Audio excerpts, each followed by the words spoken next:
இன்று கிறிஸ்துவுடன் வேத தியானமும் ஜெபமும் ஜூன் 7, 2025 சனிக்கிழமை. வேத வாசிப்பு ஆதியாகமம் 22 அத்தியாயம் 15 முதல் 18 வரை உள்ள வசனங்கள். தீத்து 2 அத்தியாயம் 11 முதல் 14 வரை உள்ள வசனங்கள். நமது தீர்மானம் என்ன? இப்பொழுது நீங்கள் என் வாக்கை உள்ளபடி கேட்டு என் உடன்படிக்கையை கைக்கொள்வீர்களானால் நீங்களே எனக்கு சொந்த சம்பத்தாயிருப்பீர்கள். பூமியெல்லாம் என்னுடையது. யாத்திராகமம் 19 அத்தியாயம் 5 வசனம்.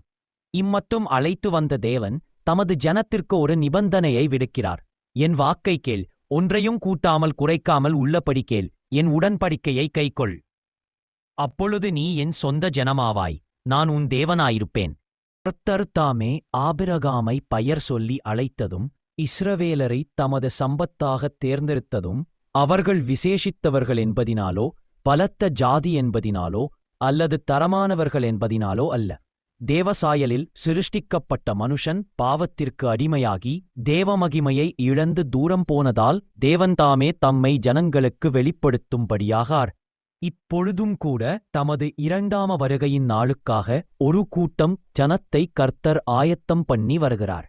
இக்கூட்டத்தில் சேர்ந்து கொள்ள பலி செலுத்தவோ துறவரமிருக்கவோ வேண்டியதில்லை. இப்படி சுயமாகச் செய்யும் எந்த காரியங்களுமே வீணாகிவிடும். நமது சகல அக்கிரமங்களினின்றும் நம்மை மீட்டெடுத்து தமக்குரிய சொந்த ஜனங்களாக சுத்திகரிக்கும்படி தம்மை ஒப்புக்கொடுத்து சிலுவையிலே சிந்தப்பட்ட பரிசுத்த இரத்தத்தினாலான புதிய உடன்படிக்கைக்கு கீழ்ப்படிவதே நாம் செய்யக்கூடிய புத்தியுள்ள செயலாகும். தேவனின் கற்பனைகளின்படி செய்கின்ற யாவருக்கும் நற்புத்தியுண்டு என்கிறார். மற்றபடி கிறிஸ்துவில்லாத நற்கிரியைகளும் தான தர்மங்களும் தேவனுடைய ராஜ்யத்திற்குள் நம்மை வழிநடத்த முடியாது. ஆதியாகமம் 22 அத்தியாயம் 18 வசனம். நீ என் சொல்லுக்கு கீழ்ப்படிந்தபடியினால் உன் சந்ததிக்குள் பூமியில் உள்ள சகல ஜாதிகளும் ஆசீர்வதிக்கப்படும் என்றும் என் பேரில் ஆணையிட்டேன் என்று கர்த்தர் சொல்லுகிறார் என்றார். நீ என் சொல்லுக்கு கீழ்ப்படிந்தபடியினால் என்ன வாசிக்கிறோம்? ஆபிரகாம் செய்ததெல்லாம் ஒன்றே ஒன்றுதான். அவர் கர்த்தருக்கு கீழ்ப்படிந்தார். தேவ வாக்கை உள்ளபடி கேட்டு உடன்படிக்கையை கைக்கொண்டார். அவருக்குள்ளாகவே சகலமும் ஆசீர்வதிக்கப்பட்டது.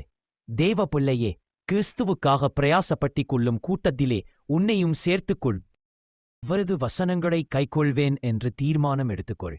கர்த்தருக்கு கீழ்ப்படிவேன் என்று கர்த்தருக்குள் உறுதி செய்து கொண்டு வந்தவருக்கு மாத்திரமல்ல, நீதிபதியாய் வரப்போகிறவருக்கும் சாட்சியாய் வாழ உன்னை ஒப்புக்கொடு. ஜெபம்.